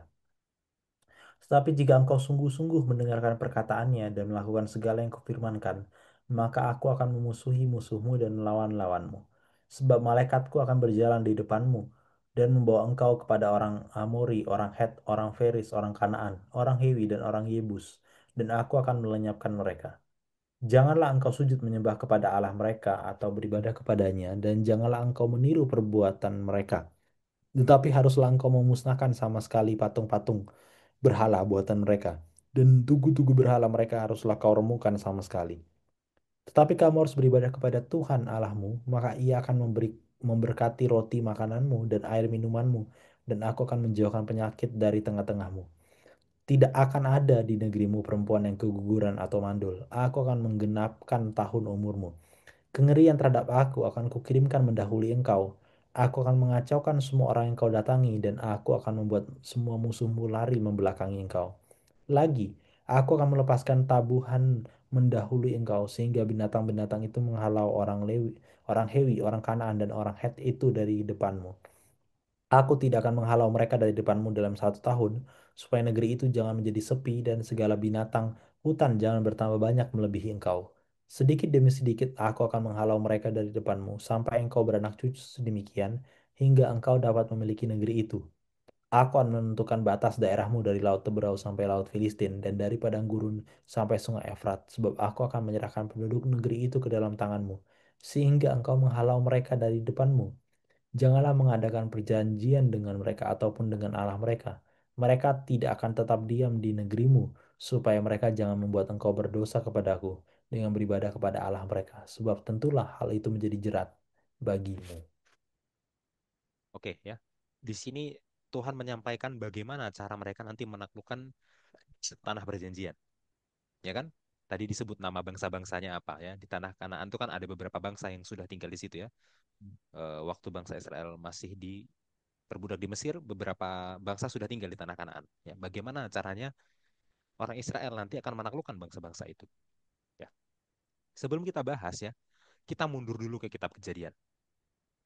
Di kitab Kejadian, terutama Kejadian 15 ya, Tuhan itu memberitahu kepada Abraham bahwa tanah perjanjian itu tidak akan langsung diberikan ke anak cucunya, tapi baru akan diberikan setelah 400 tahun. Nah, kenapa sih nggak langsung dikasih aja tanah perjanjian itu ke anak cucunya Abraham? Kenapa harus tunggu 400 tahun dulu? Dan 400 tahunnya itu diperbudak lagi, ya gitu ya. Nah, gini, alasannya adalah berkaitan dengan penduduk tanah Kanaan itu sendiri, bukan masalah orang Israel ya. Penduduk tanah Kanaan itu kan sangat jahat. Mereka itu adalah bangsa-bangsa penyembah berhala, ya. Mereka itu adalah bangsa yang sangat kejam, ya. Pembunuhan itu terjadi di mana-mana, dan ya mereka itu adalah bangsa yang sangat jatuh tentu dalam hal seksual juga ya. Bahkan mereka menyembah berhala itu dengan pesta seksual tanah Kanaan. Ya. Kenapa tanah Kanaan nggak langsung dikasih ke bangsa Israel, tapi harus menunggu 400 tahun? Karena selama 400 tahun ini Tuhan mau kasih kesempatan ke bangsa Kanaan untuk bertobat. Oke? Dan nyatanya selama 400 tahun itu bangsa-bangsa Kanaan nggak bertobat, malah makin jahat. Istilahnya Alkitab adalah kejahatan mereka menjadi penuh, kejahatan mereka menjadi sempurna. Ya, nah waktu kejahatan bangsa Kanaan ini sudah penuh, sudah sempurna, barulah itu waktunya Tuhan untuk kasih tanahnya ke orang Israel. Ya, jadi sebenarnya Tuhan itu sangat kasih terhadap orang Kanaan sampai mereka yang sejahat itu dikasih waktu, ditunggu sampai kejahatan mereka penuh. Ya, seperti itu. Itu dari latar belakangnya di Kitab Kejadian. Nah, lalu menjawab pertanyaan yang tadi ya, bagaimana sih caranya orang Israel menaklukkan tanah Kanaan nantinya? Ya, dengan cara yang sama seperti mereka menaklukkan Mesir. Mereka menaklukkan Mesir dengan cara tidak berperang kan, tapi Tuhan yang berperang, ya kan? Nah, nanti waktu mereka menaklukkan tanah Kanaan harusnya caranya sama. Mereka nggak perlu berperang, tapi Tuhan yang berperang, ya. Dan bagaimana cara cara Tuhan berperang? Ya, sebenarnya sangat sederhana. Yang pertama adalah Tuhan akan kirimkan ketakutan dan kengerian terlebih dahulu terhadap bangsa-bangsa Kanaan ini. Ya, ingat bangsa Israel itu baru saja menyeberang Laut Merah, mengalahkan Mesir. Bangsa-bangsa Kanaan akan dengar berita itu dan mereka akan ketakutan. Jadi karena mereka ketakutan, mereka akan kabur tanpa perlu berperang. Ya, mereka sudah takut duluan dan akan kabur. Ya, dan yang kedua Tuhan akan kirim tawon atau lebah untuk mengusir mereka. Gitu ya. Ya, jadi sebenarnya bangsa Israel itu tinggal datang ke tanah Kanaan dan akan langsung menduduki tanah itu tanpa perlu berperang. Sama seperti mereka keluar dari Mesir tanpa perlu berperang. Ya, itu.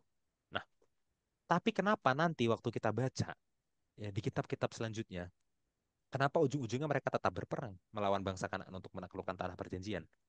Ya, Itu akan kita bahas triwulan depan di pelajaran tentang kitab Yosua. Jadi sabar, pelajari dulu kitab Keluaran. Sekarang waktunya belajar kitab Keluaran. Nanti waktu udah sampai ke kitab Yosua kita bahas ya. Kenapa ujungnya mereka tetap perang? Walaupun rencana awal Tuhan mereka harusnya bisa masuk ke tanah Kanaan tanpa berperang. Ya, sampai di sini. Silakan tanggapannya, Bill. Iya, dan apa namanya, Tuhan itu adil itu ya. Mungkin saya mau ambil selaras dengan tadi ya. Tuhan itu adil, pembalasan dari Tuhan itu adil. Ya kan? Dan bagi orang tanah, bagi orang Kanaan, hari pembalasan mereka adalah setelah 400 tahun itu sebenarnya. Kalau kita boleh lihat ya. Hmm, ya, Hari pembalasan Tuhan adalah setelah 400 tahun itu. Tuhan sudah menunggu lama sekali dengan mereka. Dan eh, ya kita nggak akan bahas lebih detail ya, tapi kenapa ini gagal. Tapi kalau kita mau bahas rencana awal Tuhan itu bukan cuma supaya bangsa Israel itu mengusir mereka, tapi sebenarnya adalah untuk penginjilan ya. Kalau boleh saya katakan. Jadi ya. jadi kalaupun maksudnya kalaupun bangsa Kanaan ini diusir dari tempatnya, tapi bukan berarti bangsa Kanaan ini akhirnya hilang apa namanya source, hilang sumber terhadap referensi Tuhan yang benar itu seperti apa. Dengan bangsa Israel itu tinggal di tanah di mana mereka dulu tinggal, maka bangsa Kanaan ini akan melihat, oh ternyata seperti ini bangsa yang kami takuti, oh ternyata Tuhan yang mereka itu seperti ini. Inilah yang benar gitu ya. Jadi relokasi mereka, saya suka itu ya, Tuhan akan memindahkan mereka, mengusir gitu. Jadi bukan membasmi atau membunuh semua orang gitu. Jadi dalam relokasi Tuhan ingin mereka, bahkan tadi kita baca yang saya sudah baca tadi itu detail sekali ya, maksudnya Tuhan pindahkan mereka, lalu Tuhan pindahkan mereka pelan-pelan, dan kamu sampai di sana, kalau misalnya ada orang yang masih berhubungan dengan kamu jangan terima ideologinya yang kafir gitu ya, kamu jangan menyembah, bahkan kamu harus menghancurkan semua patungnya. Artinya apa? Tuhan mau bangsa Israel ini menjadi contoh, menjadi imam. Ingat nggak pelajaran kita yang sebelumnya, menjadi imam bangsa yang kudus. Iya kan? Jadi dengan mereka pindah itu bukan berarti Tuhan kayak bilang, oh udahlah, sanalah urusanmu, urusanmu, 400 tahun udah capek aku. Tapi bukan cuma itu menurut saya. Tapi Tuhan mau mereka melihat bangsa Israel. Jadi Tuhan sebenarnya masih kasih sama mereka. Gitu loh. Hmm, Tapi ya kenyataannya tidak seperti itu karena bangsa Israelnya. Nah nanti kita lihat di pelajaran ya, Yosua. Mungkin itu Mas Hansen dari saya. ya. Tentunya lebih lengkapnya harus harus buka bilangan, Iya, ulangan, iya, iya. Yosua ya. Ada Ya, banyak dan ada banyak series ya, peristiwa itu yang karena ini peristiwa tidak berhenti di Keluaran memang ya. Jadi iya. harus baca lanjutannya, bilangan, ulangan Yosua ya. Tapi tenang aja ya. Triwulan depan kita bahas Yosua ya, dan saya rasa saudara sudah tidak sabar untuk membahas Yosua, tapi masih ada beberapa pasal di kitab Keluaran yang sama sama pentingnya yang harus kita bahas ya. Jadi sabar. Betul, betul, betul. Oke. Nah, sedikit poin lagi ya. Tadi ada penyebutan tentang malaikat Tuhan ya. Hmm. Jadi ada peran penting juga dari malaikat Tuhan dalam menuntun mereka untuk masuk nanti ke tanah Kanaan, tanah perjanjian ya. Dan malaikat Tuhan itu kita sudah pernah pelajari itu di pelajaran-pelajaran awal ya, dalam bahasa Ibrani adalah Malach Adonai. Malaikat Tuhan itu adalah Tuhan sendiri ya. Yesus sendiri waktu sebelum dia menjelma jadi manusia. Dan perhatikan di situ ya, di ayat 21, kalau bangsa Israel itu mau berhasil, mereka harus dengar-dengar kepada Malach Adonai, kepada malaikat Tuhan ini. Ya kenapa? Karena itu adalah Tuhan sendiri. Ya, jadi selain berbicara tentang cara, itu berbicara juga tentang siapa sih yang menuntun mereka, ya. Dan Iya. di sini disebutkan identitas malaikat Tuhan ya. Ya ini sedikit poin, tapi ini penting juga. Jadi jangan terlewat. Ada tanggapan Bil untuk bagian ini? Iya, dan nggak heran ya bahwa itu Tuhan sendiri, dan nggak heran kenapa ketika Yesus di Matius dia bisa dengan gampang itu bercerita tentang peristiwa bangsa Israel yang dulu ya, karena dia lihat langsung ya. Dia lihat sendiri apa yang dilakukan oleh leluhur mereka, dan itu saya sangat suka sekali ya ketika Yesus bilang, kamu telah mendengar tapi aku berkata kepadamu, refleksi sedikit. Jadi kayak dia cerita, dia kayak bilang, ah seandainya kamu tahu gitu ya, bahwa saya yang dulu, kamu mendengar, aku lihat langsung gitu ya. Aku lihat Ya, langsung. Dan itu luar biasa sekali. Mungkin itu, Mas Hansen. ya. Oke. Saya rasa ini udah cukup ya. Ya, Eh, ya, mari kita rangkum pelajaran kita. Ya. Pertama, Keluaran 21 ayat 1 sampai 2 ya. Di situ ada mishpatim. Mishpatim itu adalah keputusan-keputusan pengadilan, ya. Hukum kasus, cara menerapkan 10 hukum dalam kasus-kasus spesifik yang tidak ideal, ya. Jadi memang dia peraturan, tapi peraturan utamanya ada dari 10 hukum. Nah, bagaimana cara menerapkan 10 hukum di kasus yang spesifik yang tidak ideal? Gini, itulah mishpatim, ya. Nah, di situ ada satu fokus ya tentang hukum pengabdian kerja ya, dan di situ pengabdian kerja itu dibatasi ya. Pertama, pengabdian kerja itu sukarela, bukan paksaan. Kedua, pengabdian kerja itu sementara, tidak permanen ya. Seorang tuan, seorang yang menghutangi seseorang sampai orang itu harus bekerja ke dia, itu nggak bisa menahan orang itu selamanya ya. Hanya sampai 6 tahun, tahun ketujuh orang itu harus bebas. Tapi kalaupun orang itu mau tetap kerja, itu pilihan bebasnya orang itu. Tuannya tidak bisa memaksa. Kemudian pengabdian kerja ini ya tidak ada bunganya. Artinya apa? Kalau utangnya terus berbunga dan bunganya berbunga lagi, ya orang ini kan nggak akan bisa bebas. Orang ini harus kerja terus untuk membayar bunganya. Tapi karena ini nggak berbunga, ya pasti orang ini akan bebas. Ya, jadi Alkitab itu tidak mendukung perbudakan. Alkitab justru membatasi tentang pengabdian kerja. Ya, dan hukumnya ini berfokus kepada kapan orang ini bisa keluar. Ya, jadi bukannya berfokus ke bagaimana kerjanya dia, hukumnya malah berfokus supaya bagaimana caranya dan kapan orang ini bisa keluar. Sebagaimanapun utangnya, tahun ketujuh dia pasti keluar. Gitu ya. Dan ini sangat penting sebagai bangsa yang baru diperbudak ya. Mereka harus diajari tentang bagaimana caranya supaya mereka tidak jadi memperbudak. Ya, gitu ya. Oke, itu poin pertama. Poin kedua, ya, eh, Keluaran 21 ayat 24 sampai 25, mata ganti mata, lex talionis, ya. Ini tujuannya adalah membatasi balas dendam, bukan mendorong balas dendam. Maksudnya apa? Kalau orang membuat kerugian ke seseorang, orang yang dirugikan boleh membalas semaksimalnya, sebesar-besarnya sesuai kerugiannya. Kalau mata, maksimalnya diganti mata. Nggak boleh dibalas nyawa. Kalau tangan, maksimalnya dibalas tangan. Nggak boleh dibalas nyawa. Itu pun maksimalnya. Artinya apa? Boleh dibalas kurang dari itu. Bahkan boleh nggak dibalas. Tapi kalaupun mau dibalas, maksimalnya nggak boleh lebih dari kerugiannya. Ya, harus seperti itu cara membacanya ya. Kalau nggak seperti itu bisa kacau nanti. Ya, itu cara pembacaan yang tidak sesuai konteks itu. Nah, kemudian hukum ini diinterpretasikan oleh Yesus di Matius 5 ayat 38 sampai 42, ya kan? Dan perhatikan Yesus itu tidak membatalkan hukumnya tapi memperkuat hukumnya. Ya, maksudnya apa? Hukum aslinya itu sudah membatasi balas dendam. Balas dendam itu boleh hanya semaksimal kerugiannya, nggak boleh lebih. Yesus bahkan memperkuatnya dengan bilang, oke kalau gitu kita bikin aja sekalian nggak dibalas. Kalau dulu pembalasan maksimal hanya sesuai kerugiannya, sekarang diperkuat dengan bahkan tidak membalas sama sekali. Ya, dari membalas dibatasi sampai tidak membalas sama sekali. Standarnya dinaikkan, ya, bukan dibatalkan. Gitu ya. Itu poinnya. Dan dilanjutkan oleh Yesus dalam Matius 5 ayat 43 sampai 48 ya. Puncaknya adalah bahkan mengasihi musuh. Bahkan mengasihi musuh. Tidak ada lagi musuh, ya. Yang tadi seperti yang Bill bilang ya, bukan hanya orang tidak membalas akhirnya.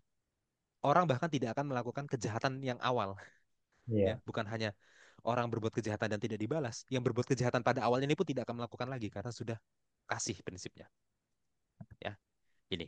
Nah, poin nomor tiga, ya, kita sudah tidak melakukan eksegesis secara spesifik di kitab Keluaran, tapi kita berbicara tentang topik pembalasan di seluruh Alkitab.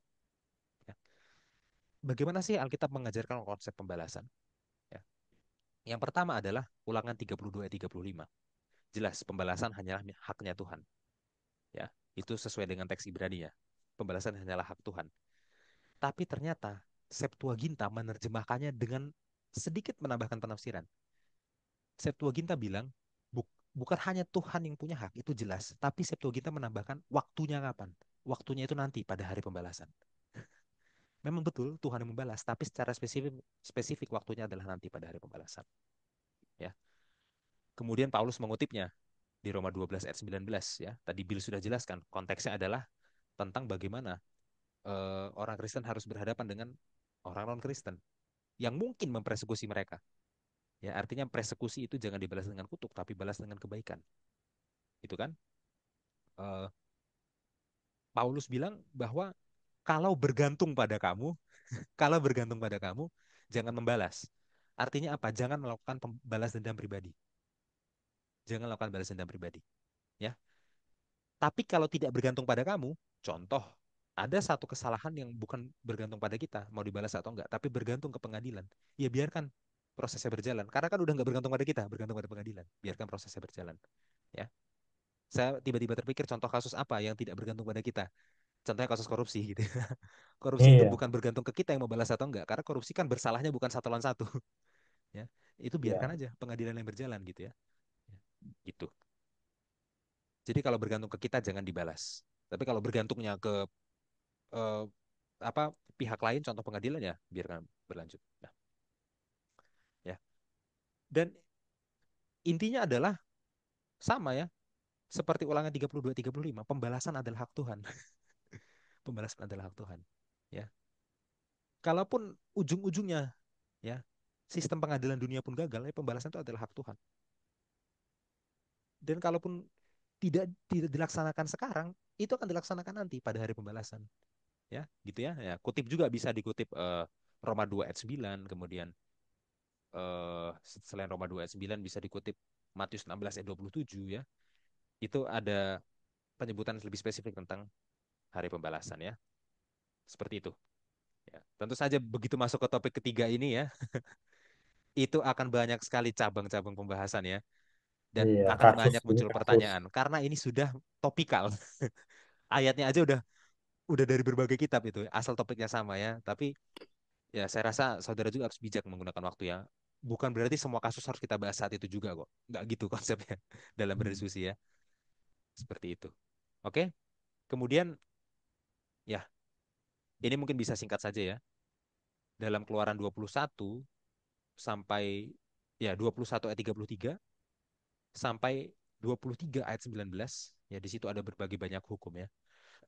Ada hukum tentang hak milik, ya, ada hukum tentang jangan mempermalukan orang lain dan ada hukum tentang hari raya, ya. Ya, itu bisa dijabarkan dengan singkat ya. Terutama pada hari raya itu penting. Mungkin hanya hanya perlu disebutkan hari rayanya apa, ya. Hmm. Cara merayakannya mungkin belum perlu, ya. Ya, apalagi nanti kalau harus sampai membahas di kitab bilangan, imamat, ya imamat bilangan ulangan ya, itu belum perlu sampai ke sana ya.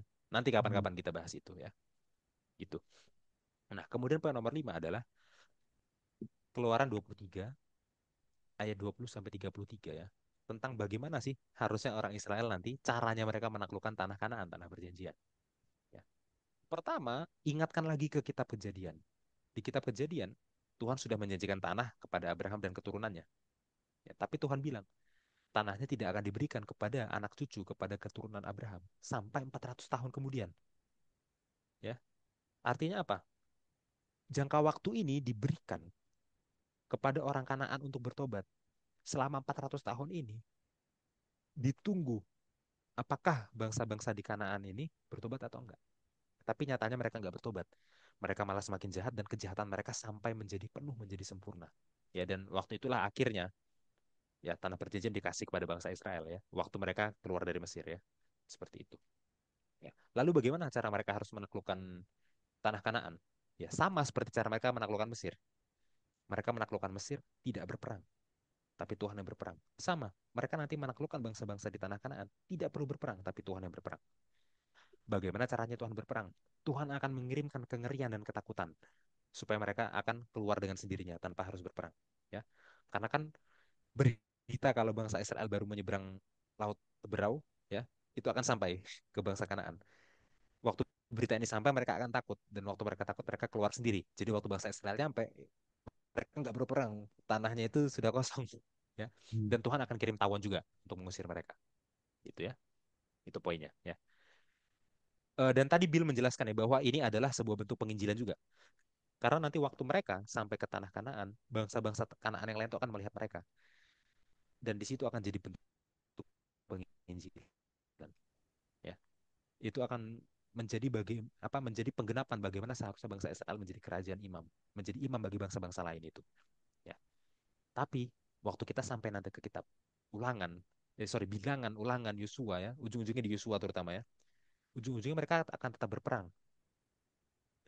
Rencana awal Tuhan adalah mereka menaklukkan tanah Kanaan tanpa berperang. Kenapa nanti di kitab Yosua mereka ujung-ujungnya tetap berperang? Ya, tunggu tanggal mainnya kita akan bahas di triwulan depan. Ya, itu. Kemudian poin nomor 6 ya. eh ya, yang mungkin kalau waktunya singkat ini bisa dijelaskan ringkas saja ya.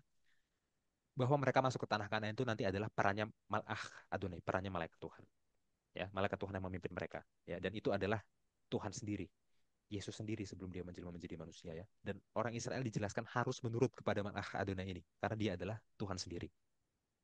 Ya, gitu ya. Oke. 6 poin ini saya rasa sudah cukup ya dan pasti akan banyak sekali diskusi menarik di kelompok diskusi saudara ya. Ya, ini adalah salah satu pembahasan yang rumit ya. Kita harus akui ya. Ya, selamat berdiskusi saudara ya. Ya, silakan Bil, ada tanggapannya. Iya, saya rasa eh, pelajaran ini sangat bagus, sangat praktikal, dan sangat banyak memang saya setuju sekali. Waktu saya baca skor sahabatnya, wah ini banyak juga nih. Mau apa yang mau dibahas? Maksudnya apa yang mau dibahas itu maksudnya gini, mana yang mau kita lebih bahas? Mungkin itu ya maksudnya. Mana yang mau kita lebih bahas? Kita bahas ini. Tapi saya rasa poin tadi tuh penting ya. Soalnya mata ganti mata ini banyak banyak masalahnya nih, banyak banyak isu di sini.